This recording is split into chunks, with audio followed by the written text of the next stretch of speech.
Okay, तो इससे पहले हमने कर लिया है पोटेंशियल एनर्जी, ठीक है जी। तो बहुत प्रकार की एनर्जी होती है, उनमें से काइनेटिक एनर्जी एक थी जो हमने पढ़ ली। काइनेटिक एनर्जी किसकी वजह से होती है? Due to the motion of the body. Body में अगर कोई भी मोशन है तो उसमें इसका मतलब उसमें काइनेटिक एनर्जी होगी। रेस्ट पे है कोई चीज़ तो काइनेटिक एनर्जी नहीं है, लेकिन वो फ्रेम डिपेंडेंट है।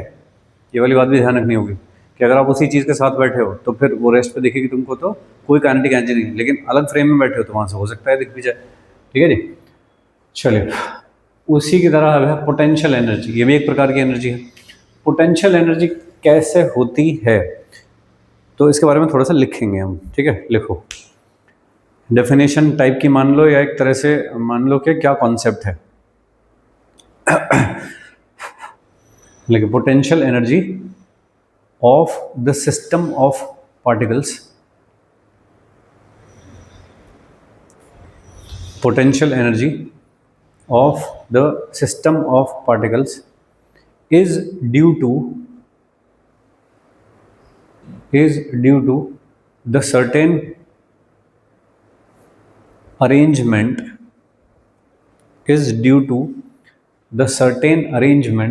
or configuration of the particles।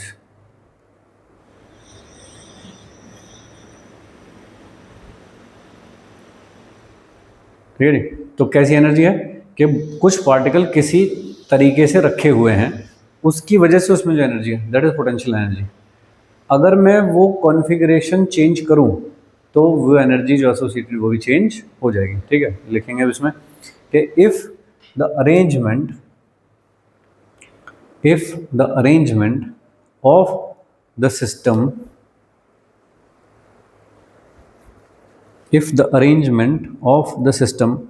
changes, then potential energy also changes।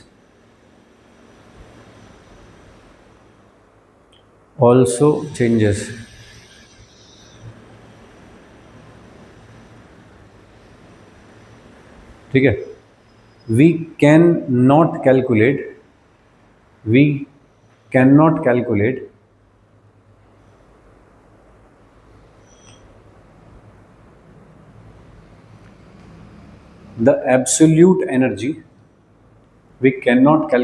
the absolute energy of any arrangement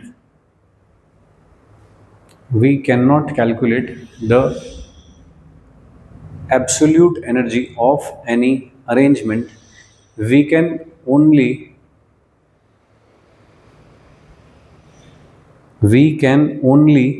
calculate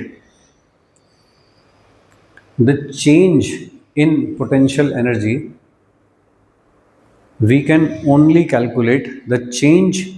potential energy if the arrangement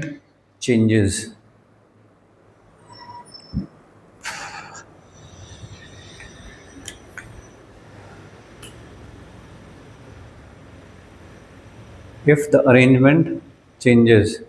ठीक है, पॉइंट वाइज इसे पढ़ के देखो कि क्या मतलब हुआ इसका, कि कभी भी पोटेंशियल एनर्जी एक सिंगल पार्टिकल की नहीं होती। किसकी होती है?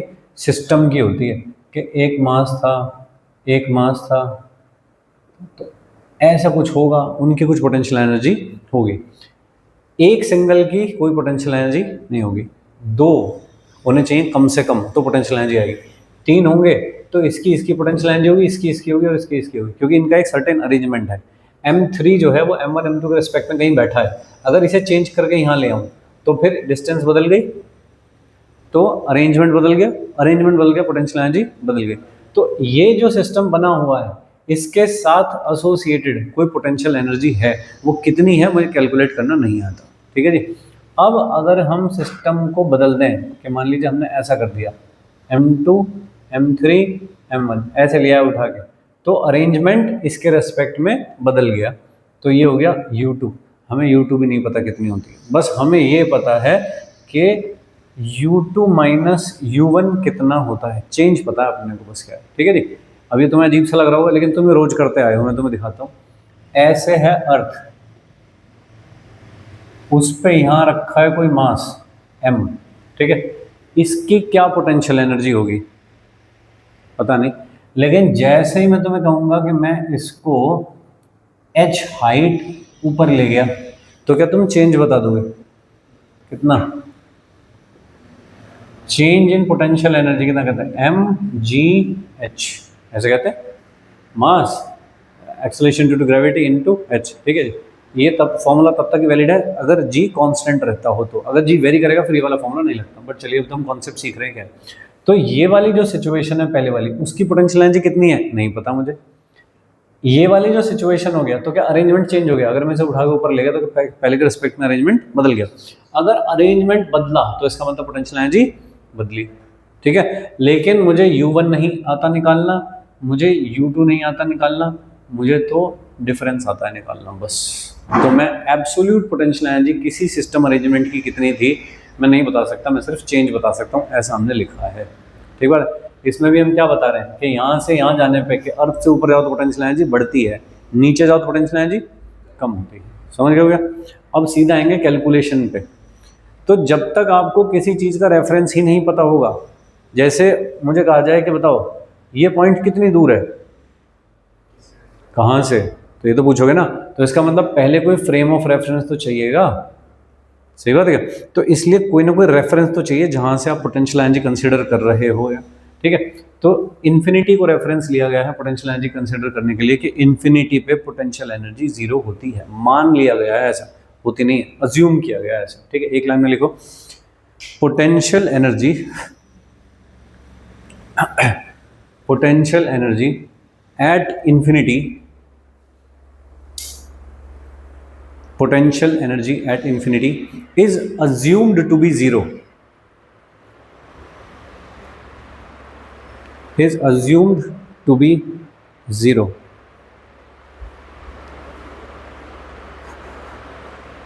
To calculate the change in potential energy, to calculate the change in potential energy,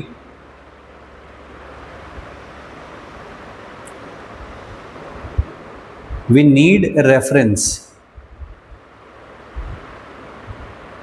We need a reference. We can assume that reference potential energy as zero.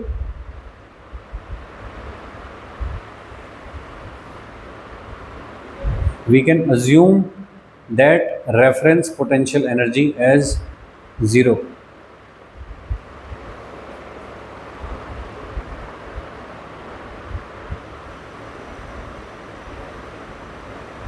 If we move above the reference, if we move above the reference,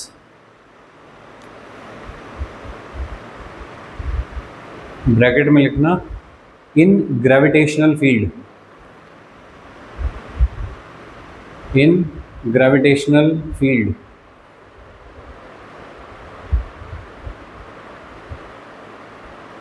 bracket close, potential energy increases,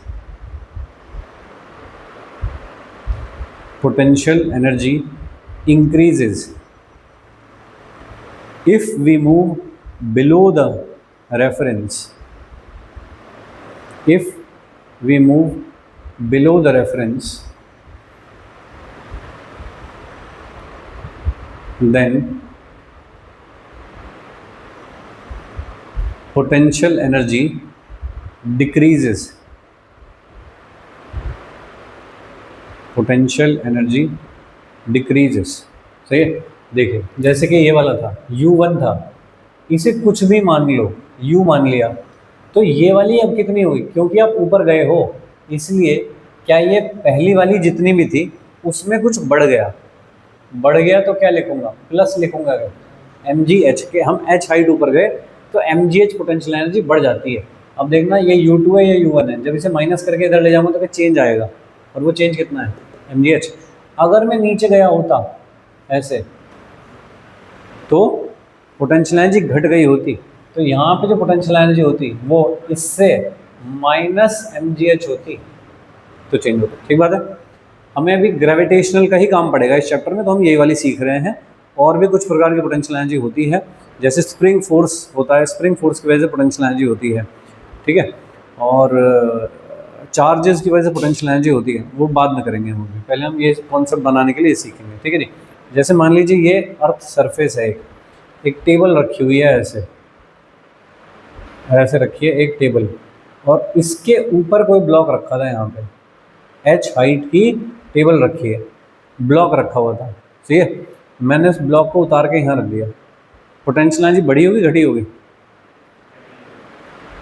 बढ़ी है या घटी है? हाँ, नीचे जाने पे क्या होता है? घटती है। कितनी घट गई होगी? Yes, change in potential energy delta U is equal to minus M G H, ठीक है। इसको कहीं ऊपर ले गए और यहाँ पहुँचा दिया कि एच डैश हाइट बढ़ा दिया मैंने, उसको ऊपर ले गया मैं, तो कितना आएगा change? M G H dash, या रेफरेंस ये था ना, इसके रेस्पेक्ट में, क्योंकि पहले मैं यहाँ था और यहाँ से यहाँ ले गया, तो फिर रेफरेंस ये वाला हो गया, तो ये हुआ रेफरेंस। तो इसलिए एक रेफरेंस चूज करना है, काउंट कहाँ से कर रहा हूँ, तो अभी यहाँ रखा हुआ था, यहाँ से ऊपर ले गया इतना, तो कितना हो जाएगा? एम जी एच डैश, समझे क्या? अरे ठीक है, ओके। कोई भी सिस्टम किधर की तरफ मूव करता है? हमेशा जिधर उसकी पोटेंशियल एनर्जी मिनिमाइज होती हो, क्योंकि जितनी पोटेंशियल एनर्जी मिनिमम होगी उतना वो सिस्टम स्टेबल होगा। एक लाइन में लिखेंगे ये वाली बात,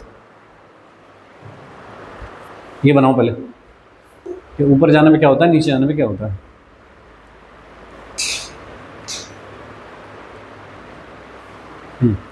एवरी सिस्टम और अरेंजमेंट, एवरी सिस्टम और अरेंजमेंट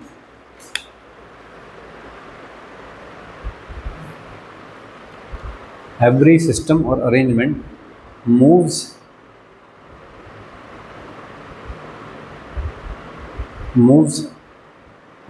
in a direction,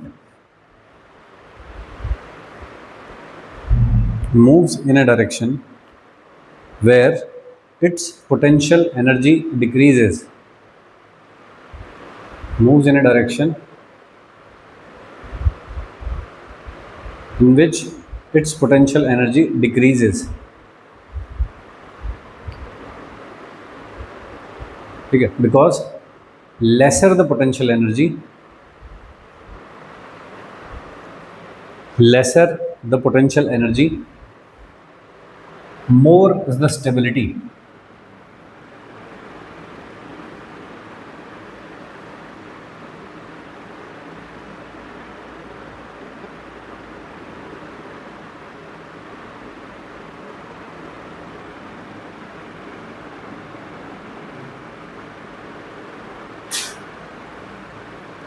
देखिए ऐसी कुछ एक रॉड टाइप की है मान लीजिए, ठीक है।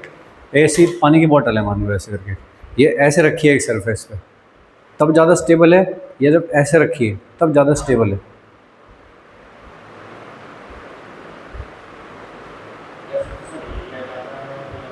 नहीं, कब ज़्यादा स्टेबल है? अब मैं इसे गिराना चाहूँगी गिर जाएगी, या ऐसे रखी थी तब गिराना चाहूँ तब आसानी से गिर जाएगी, ठीक है। तो हम स्टेबिलिटी कैसे चेक करते हैं, इसी चैप्टर में आगे आएगा स्टेबिलिटी का चेक कैसे होता है। तो आप किसी सिस्टम को हल्का सा हिला के देखो, अगर वो हिल के वापस उसी पोजीशन पे आना चाहता है, इसका मतलब वो स्टेबल था, और अगर उसे धक्का मार के वो निकल गया दूर, तो फिर अनस्टेबल था। तो कोई भी बॉडी किधर जाना चाहती है? स्टेबिलिटी की तरफ जाना चाहती है।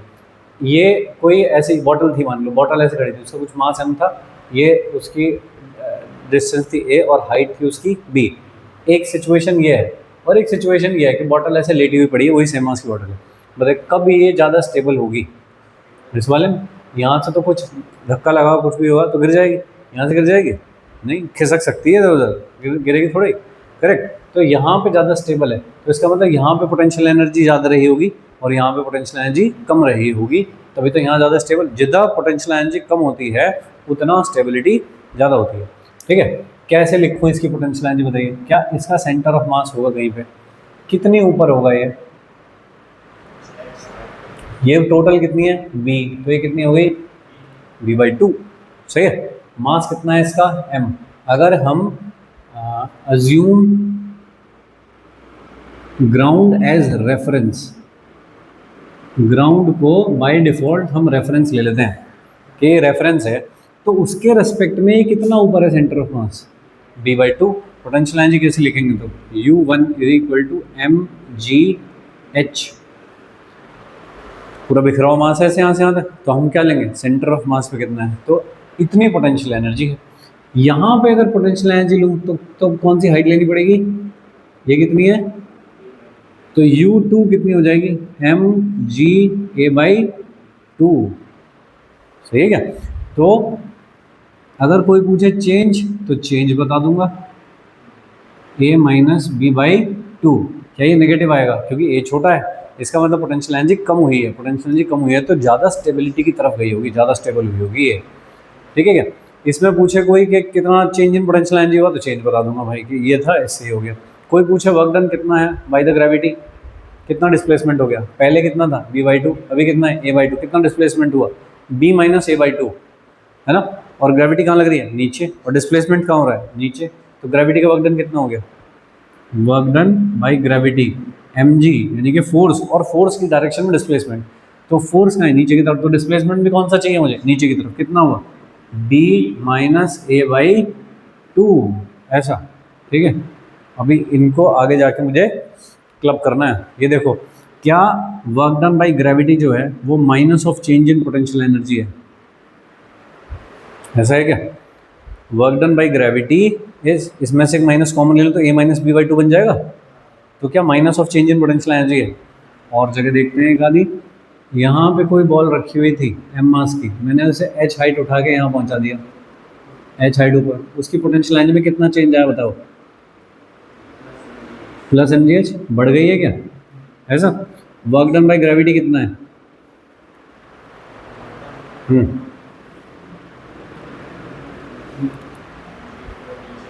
हाँ, और h है कहाँ ऊपर, क्या होना चाहिए, तो माइनस होना चाहिए, क्या ये माइनस ऑफ mgh क्या है,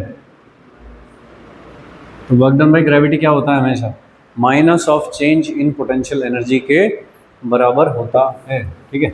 इससे अगला वाला टॉपिक चलेगा कंजर्वेटिव नॉन कंजर्वेटिव फोर्स, तो एक कंजर्वेटिव फोर्स की डेफिनेशन है ये एक, ठीक है। अभी तो जस्ट मैंने रिजल्ट देखा एक, ओके। तो कोई पॉइंट मास है, जैसे वो ऊपर गया है ऐसे, तो उसकी पोटेंशियल एनर्जी बढ़ गई, वो नीचे गिरा तो उसकी पोटेंशियल एनर्जी माइनस mgh करके लिख दी, कर पाओगे वाला काम। तो डिस्ट्रीब्यूटेड मास को देखते हैं, या कंटिन्यूअस मास, कंटिन्यूअस मास की पोटेंशियल एनर्जी कैसे लिखते हैं। जैसे ये कंटिन्यूअस मास था, ये पॉइंट मास नहीं था, ठीक है नहीं। एक टेबल है ऐसे करके सपोज, और उस पर एक चेन रखी है ऐसे, और कुछ पोर्शन उसका नीचे लटका है इस तरह से करके, कितना नीचे लटका है, मान लीजिए l/2 नीचे लटका है, यहाँ पे l/3 कर लो, चलो l/3 नीचे लटका है, और यहाँ पे है 2l/3, सही। अगर मैं इस चेन को वापस खींच लूँ ऊपर, है ना, पूरी चेन का जो मास है वो है m, पूरी चेन का मास m। अगर मैं इस पूरी चेन को वापस टेबल के ऊपर खींच लूँ यहाँ पे, तो बताओ क्या चेंज इन पोटेंशियल एनर्जी हुआ होगा, है ना। भाई टेबल है, कहीं ग्राउंड पे रखी होगी ऐसे करके, तो पहले कुछ था अभी कुछ है, ग्राउंड भी कहाँ है, दिखा नहीं रखा, बता नहीं रखा, ठीक है। तो मुझको चाहिए फिर कोई, सबसे पहली चीज़ मुझे क्या चाहिए, रेफरेंस, ठीक है। तो सबसे पहला काम है चूज द रेफरेंस, ठीक है जी। Let table is the reference, क्योंकि मुझे ग्राउंड तो दिखा नहीं रखी कहाँ है, तो मैंने टेबल को रेफरेंस मान लिया। रेफरेंस की पोटेंशियल एनर्जी कितनी होती है, 0 मान लेता हूँ, ऐसा अज्यूम करा गया है, ऐसी मान लेता हूँ।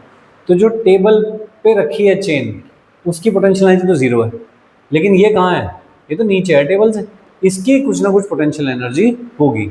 ये कैसा मास है, क्या ये पॉइंट मास है या फिर कंटिन्यूस मास है। कंटिन्यूस मास की पोटेंशियल एनर्जी कैसे लिखते हैं, सेंटर ऑफ मास पे लिखते हैं। तो इसका सेंटर ऑफ मास कहाँ होगा, इसके मिड पॉइंट पे, है ना, ठीक है जी। तो पहले तो मास बताओ, कितना मास लटका हुआ है ये नीचे, पूरी L लेंथ की है चेन, L लेंथ की चेन है, उसका मास कितना है m, तो l/3 यानी कि 1/3 का कितना होगा m/3, 2l/3 जो ऊपर पड़ी है उसका मास कितना होगा 2m/3, सही है। तो इसका सेंटर ऑफ मास कहाँ होगा, इतने लटके हुए पोर्शन के मिड पे, मिड का मतलब क्या हुआ, L/3 का मिड कहाँ होगा, L/6 पे, तो ये कितनी हो गई, L/6 हो गई ये वाली, सही है। तो यहाँ पे कितना मास है, ये इसका मास कितना है m/3, मैं उस पूरे मास को कहाँ मान लूंगा, सेंटर ऑफ मास पे, ठीक है, ये उसका सेंटर ऑफ मास, उसकी पोटेंशियल एनर्जी लिखूंगा। तो ये वाला पोर्शन है ऊपर, उसकी तो पोटेंशियल एनर्जी हो गई जीरो, क्योंकि तुमने उसी रेफरेंस माना है। तो U1 इज इक्वल टू, एक तो हो गया जीरो, प्लस m/3 मास लटका हुआ है, इंटू जी होता है और इंटू एच होता है। एच कितना लूँ बताओ, L/6, L/6, ठीक है जी। और अब मुझे ये देखना है, मेरे रेफरेंस के ये ऊपर है तो पॉजिटिव, नीचे है तो नेगेटिव, कैसा लेना चाहिए, तो नेगेटिव, समझ गए हो क्या। U2 कितना है बताओ, इस वाली सिचुएशन में टोटल एनर्जी कितनी है, जीरो, ऐसा। तो इस वाली सिचुएशन से इस सिचुएशन में आने पे कितना चेंज इन पोटेंशियल एनर्जी होगा, ऐसा पूछा गया मुझको। तो delta U is equal to final minus initial, तो जीरो माइनस mgl/18,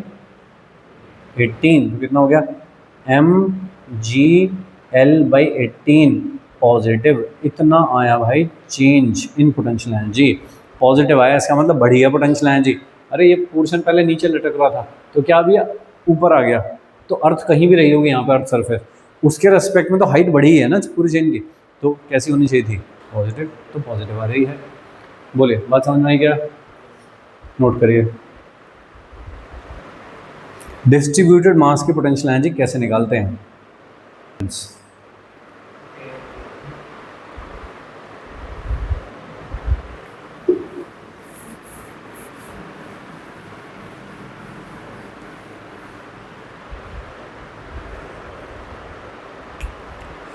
ठीक है भाई।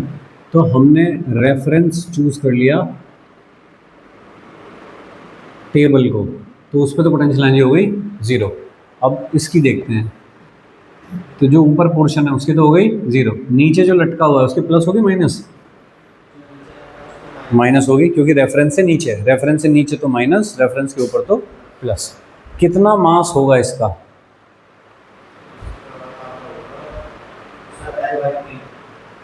ये जो लटका हुआ पोर्शन है ये है 2L/3, तो मास कितना होगा 2m/3, तो मास कितना हो गया 2/3, है ना, इनटू, बताइए h की जगह क्या लिखूं, इसका मिड पॉइंट, कहाँ से,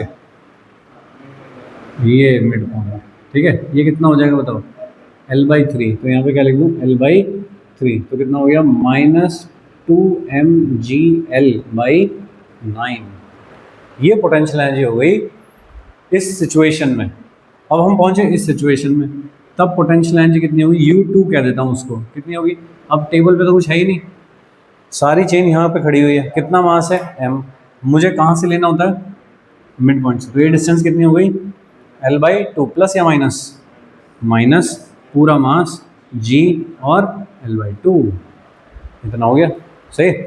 तो हम निकालेंगे चेंज, वो हो गया U2 minus U1 minus mgl/2 minus minus 2mgl/9, ऐसा हो गया।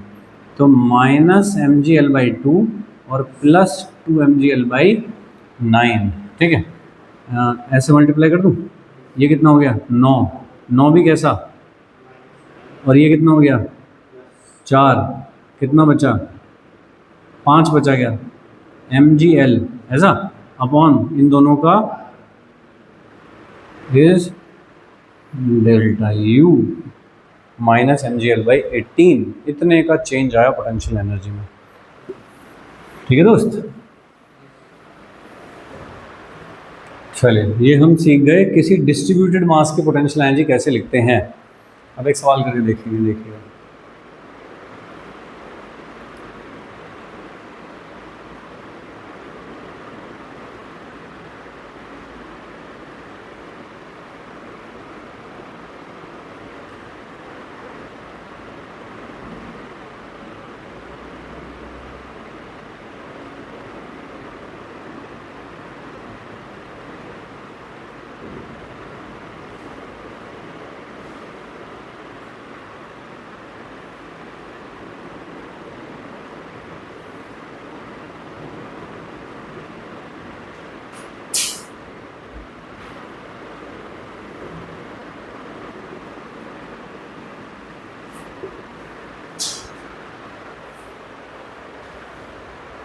ठीक है, फिर पुराना एक सवाल है, अभी तक इसका एक्सेलेरेशन निकालते थे, अब मैं क्या कह रहा हूँ तुमको कि mass is release from rest, rest से छोड़ दिया तो ये नीचे जाएगा, ये ऊपर जाएगा। तो find change in potential energy of the system in 2 seconds of start. जब ये स्टार्ट हुए 2 सेकंड हो गए इसको ऐसे चल चुका, तो दोनों ने कुछ कुछ हाइट चल ली होगी, तो मुझको पूछा है कि तब तक चेंज इन पोटेंशियल एनर्जी कितना हो जाएगा। तो एक तो जा रहा है नीचे की तरफ, तो इसकी पोटेंशियल एनर्जी घट रही हुई, और एक जा रहा है ऊपर की तरफ, उसकी बढ़ रही हुई। तो ओवरऑल देखना मुझको क्या चल रहा होगा। ठीक है, तो सबसे पहले तो बताओ कि इस सिस्टम का एक्सीलरेशन कितना होता है। हाइड्रो मशीन हो गई है, क्या फॉर्मूला होता है? m1 माइनस m2, ऊपर होता है माइनस और नीचे कर देते हैं प्लस, इंटू जी, कितना हो गया 4 minus 1, 4 minus 1 3 upon 4 plus 1 into G, ऐसा हो गया। जी की वैल्यू को 10 मान लेते हैं, तो 6 मीटर पर सेकंड स्क्वायर हो गया, ऐसा एक्सेलरेशन हो गया। सही है। जब मैंने रेस्ट से छोड़ा तो इनिशियल वेलोसिटी 2 सेकंड में कितनी डिस्टेंस चल लेंगे, कौन सी इक्वेशन लगाऊं? सेकंड इक्वेशन लगा देता हूँ, डिस्प्लेसमेंट चाहिए क्योंकि मुझको। तो इनिशियल वेलोसिटी 0, हाफ ऑफ ये कितना 6 और 2 का स्क्वायर कितना हो गया 12 मीटर। इतना चलेंगे। कौन कौन चलेगा, कैसे कैसे? ये चलेगा ऐसे नीचे की तरफ, ये यहाँ पहुँचा और ये चल चल के पहुँचा। क्या जितना ये ऊपर जाएगा उतना ही ये नीचे जाएगा? ऐसे ही तो होगा। ठीक है, अब लिखिए कि पहले जहाँ दिख रहे थे ये दोनों ऐसे करके, ये इसकी पोटेंशियल एनर्जी है कुछ, मान लीजिए कुछ भी 0 मान लो, U1 मान लो, कुछ भी है, क्योंकि उससे फ़र्क ही नहीं पड़ता, हम तो चेंज निकाल रहे हैं। तो बताओ इसकी पोटेंशियल एनर्जी में कितना चेंज हुआ होगा? 4mg हाँ इंटू 12, प्लस या माइनस? माइनस, क्योंकि नीचे गया है। हाँ हाँ हाँ भाई, पहले कहाँ था अब कहाँ है, बस जो पहले था वो रेफरेंस है। ये बताओ mg12 कैसी? पॉजिटिव। सही है क्या? कितना हो गया बताओ? 36 mg ऐसा करके हो गया। ठीक है, ये हो गया डेल्टा U। नेगेटिव आ रही है चेंज, जब नेगेटिव आता है कोई चेंज तो क्या मतलब होता है? नेगेटिव, हाँ स्टेबिलिटी बढ़ी है, पोटेंशियल एनर्जी कम हुई है। तो ये क्यों नीचे जा रहा है? मोर स्टेबिलिटी की तरफ जा रहा है ये। ठीक है, हमने देखा कि पोटेंशियल एनर्जी घटी है, पोटेंशियल एनर्जी जब घटती है तो स्टेबिलिटी बढ़ती है ना। तो lesser the potential energy more is stability, more stability. सही है। तो 4m नीचे क्यों जाता है? स्टेबल होने के लिए सिस्टम को। तो इससे भी दिख रहा है हमको कि पोटेंशियल एनर्जी घट रही है, तो इसका मतलब ये स्टेबिलिटी की तरफ जा रहा होगा। ठीक है क्या? मैंने थोड़ी कहा 4m को तो ये नीचे जाना है, ग्रेविटी दोनों के लिए लग रही थी नीचे, तो क्यों जा रहा है? पोटेंशियल एनर्जी मिनिमाइज करके सिस्टम को स्टेबल करना है उसे, इसलिए जा रहा है। बोलिए, ठीक है ऐसा?